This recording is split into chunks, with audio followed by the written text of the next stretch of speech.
টিউমারের মতো যা আছে সেটা আমাকে এখানে আইডেন্টিফাই করে দিছে যে অলরেডি আমার এখানে এরকম একটা টিউমার আছে। এটা ছাড়াও ওনার ওই অবস্থাতে যেই ক্যান্সার মার্কার যেটা CA 19.9 যেই ক্যান্সার মার্কারটা আছে সেই মার্কারটা এখানে আমাদেরকে পজিটিভ দেখাচ্ছে। এটার রেঞ্জ হলো বর্তমানে 242 ছিল তখন।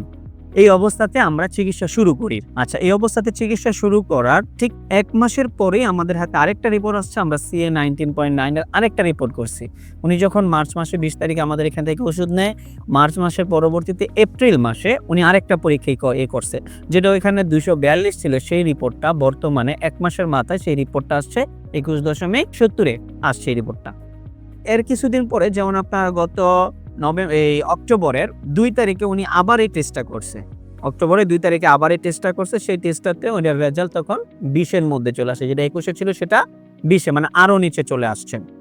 আমরা আপনাদেরকে প্রথম যখন ট্রিটমেন্ট করলাম, ট্রিটমেন্ট করার পর আমরা সব রোগীদেরকেই তো বলি যে আমরা ৪ মাস পরে পরীক্ষাগুলা করব। আপনার পরীক্ষাটা কত মাস পরে করছিলাম? আমরা ৪ মাস শেষ করে ৫ম মাসের সময় আমরা আপনাদেরকে আবার পরীক্ষাগুলা দিছি। ৫ম মাসের সময় যে পরীক্ষাটা দিছি সেই পরীক্ষাটার মধ্যে যে রিপোর্টটা আসছে সেই রিপোর্টটা হলো আমাদের এই রিপোর্টটা CA 19.9 শুধু ১০ আছে, যেটা কিনা নরমালি থাকার কথা হতো ৩৭ এর মধ্যে, সেটা আছে বর্তমানে ১০। এই অবস্থাতে বর্তমানে রিপোর্টটা আছে এবং ওনার পরবর্তীতে যে রিপোর্টটা আমরা একটা সিটি করেছিলাম, একটা করেছি সিটি স্ক্যান। সিটি স্ক্যানের মধ্যে আমরা রিপোর্টে পাইলাম যেখানে মোটামুটি সবকিছু বর্তমানে আলহামদুলিল্লাহ সম্পূর্ণরূপে নরমাল আছে।